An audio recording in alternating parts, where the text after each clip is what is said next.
Hey guys, welcome back to another video with me, Ivana.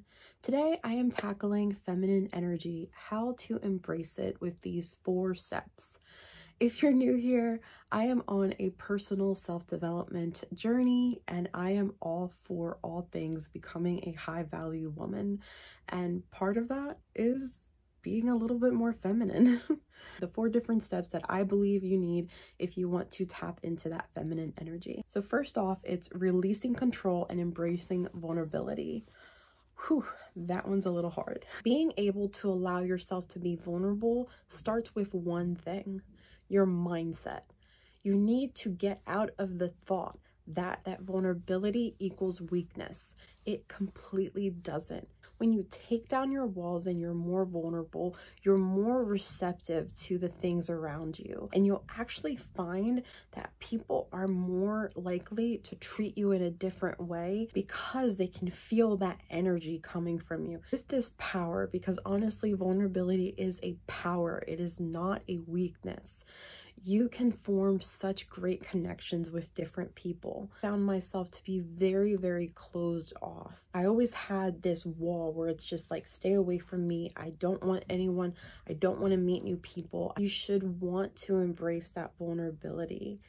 It just opens you up to more connections. For instance, my YouTube channel, where I showed you guys my process as I built a tiny home on wheels. That took a lot to share. And I actually didn't share the videos right away. It took me a little while to feel comfortable putting these videos online. Right now they're unlisted, but they're unlisted because of my analytics and me trying to grow my channel. I'm trying to make sure that the algorithm knows what my channel is about, and van life is just not what my channel is about anymore. So if someone adds me, the algorithm will then start sending them stuff about van life, and then you'll find that people will unfollow you because they're like, oh, I don't want this type of content. So that's why you won't see that up on my channel. Being vulnerable for me started with this channel. I am starting to implement it in my life with my family, of just honestly, if someone asks me, are you okay? And I do not mean a stranger, a stranger in the street that is like, how are you doing? And then you go give them your whole life story. No, that's not what I'm talking about. If you're people close to you, if they ask you, how are you? Don't just say fine. Be vulnerable, tell them how you're actually feeling, and let them know, hey, I just need someone to talk to. I just need you to listen. I just need your opinion. When you allow yourself to be vulnerable, you release so much stress from your life. And honestly, I feel like people gravitate towards you. You have a very open vibration. So release the control.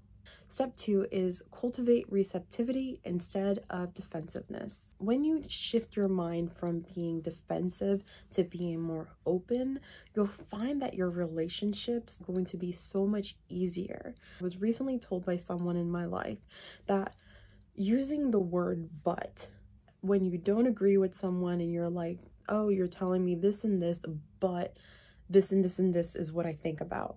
When you use the word but, it's actually a form of defensiveness. Actually putting like this wall up where you're like, everything that you said is over there, but here's my thought. That type of language, that type of communication can really hinder your connection with another person. You'll find that, you know, depending on how the person is, they'll either argue with you because they want to tell you their point of view and the conversation becomes a debate of who's right and who's wrong. Definitely take in mind of how you talk with others. Let me give you guys a little story that to this day I still think about.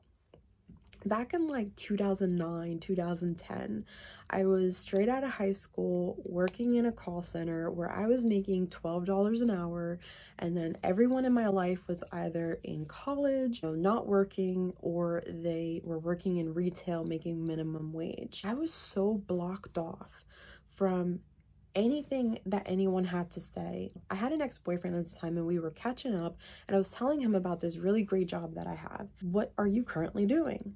And he said, oh, I'm not working, but they're currently using this platform, that he was making videos online and generating about like 10 to 20 cents. And I was so closed-minded.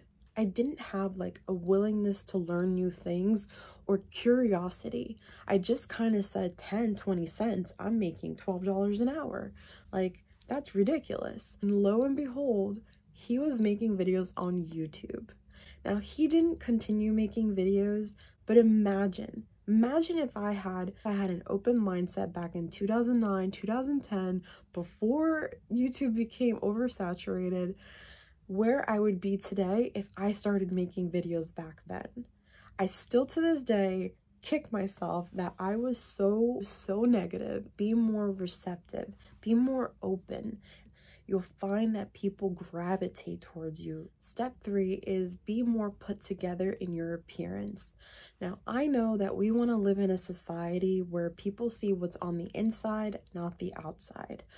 But we have, whether you want to acknowledge this or not, we do tend to judge people by the way they look. I don't just mean romantically, perceiving someone in your day-to-day life.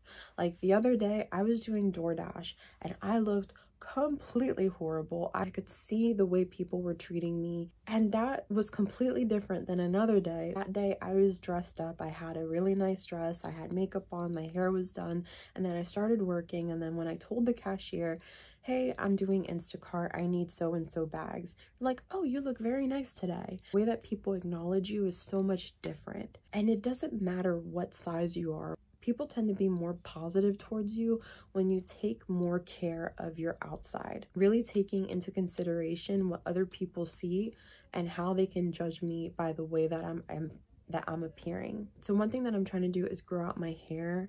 So I have been using less heat, which is why I'm trying to get my curls. I'm trying to get my curls back. Because I have really nice curls, but when it's short, it just looks horrible. I like it when it's like fuller and more. Definitely take more interest in your appearance. And it doesn't just have to be when you leave the house. It can also be when you're at home. Some really popular videos on YouTube is like self-care day, and people go through, and girls go through a list of stuff that they do for self-care. And it's just like, oh, I spent $600, I spent $500. You don't have to spend that much money. I definitely see a difference when you put time into yourself. Saturday's video is going to be a self-care video of the things that I'm doing to cultivate my femininity, the things that I'm doing to cultivate my femininity. If you are not already subscribed to me, definitely do it now. Taking more time into taking care of yourself, your hair, your skin, your nails, your clothes. When you take more time into yourself, your self-esteem naturally is going to go up. And the final step is emotional resilience and authenticity. Being in touch with your emotions is key. You want to embrace your emotions. Don't be afraid to feel what you feel. If you're sad and you need to cry, cry. If you're happy, laugh out loud, smile. Really take in your emotions and show them in a healthy way. And that is the 4 steps that I'm currently taking to be more in touch with my feminine energy, which to me feels like a superpower. You're going through a self-development journey. Let me know in the comment section down below what are some of the things that you're tackling. Thank you so much for watching, and I will see you guys on the next one. Bye. Bye, bye, bye, bye, bye, bye, bye.